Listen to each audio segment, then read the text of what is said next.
Hi, welcome to Storytime with Houston Public Library. My name is Andleeb, and today we'll be reading Gaston by Kelly DiPucchio and illustrated by Christian Robinson. And I'd like to say thank you to Simon & Schuster for giving us permission to read this book to you guys. Gaston. Mrs. Poodle admired her new puppies, Fifi, Fufu, Ooh La La, and Gaston. Would you like to see them again? Okay. Fifi, Fufu, Ooh La La, and Gaston. Perfectly precious, aren't they? Mrs. Poodle thought so too. The puppies grew, as puppies do, and three were no bigger than teacups.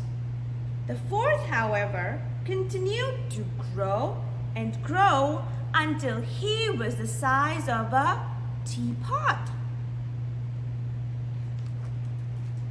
Mrs. Poodle took pride in teaching her puppies how to be proper pooches. They were taught to say, "Never slobber." "Good. Well done. Very nice. Let's try."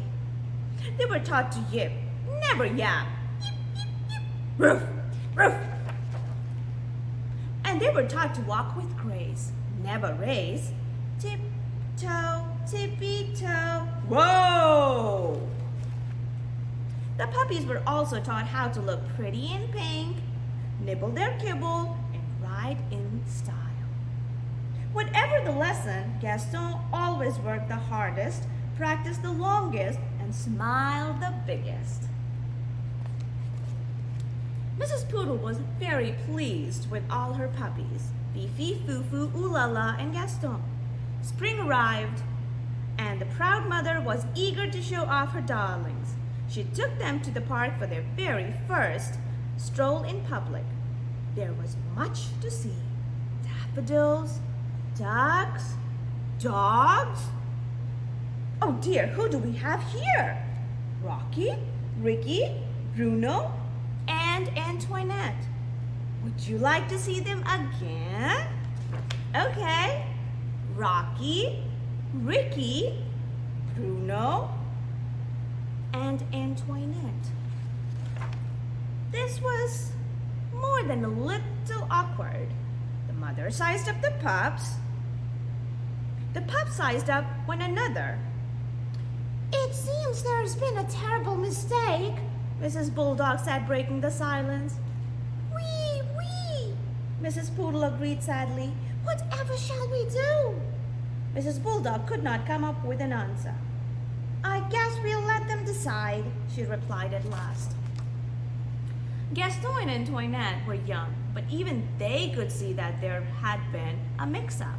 The two puppies began to circle around and around the group. Gaston walked with grace. Antoinette raced. Gaston yipped. Antoinette yapped. And when they finally came to a stop, the puppies had traded places. There. That looked right. It just didn't feel right. That evening, Antoinette tried to fit in with her new sisters, but she did not like anything proper or precious or pink. Phooey. On the other side of town, Gaston tried to fit in with his new brothers, but he did not like anything brutish or brawny or brown. Ugh. Antoinette and Gaston were the only ones who were having a hard time adjusting. The next morning, Mrs. Poodle forgot all about being proper and raced back to the park. Mrs. Bulldog was already there waiting with her burly brood. "It seems we've made a terrible mistake," she nearly shouted. "Wee, wee," Mrs. Poodle agreed happily. This time, Gaston and Antoinette wasted no time trading places. There. That looked right, and it felt right too. From that day forward, the families met in the park every afternoon to play. Rocky, Ricky, Bruno, and Antoinette taught the poodle puppies a thing or two about being tough.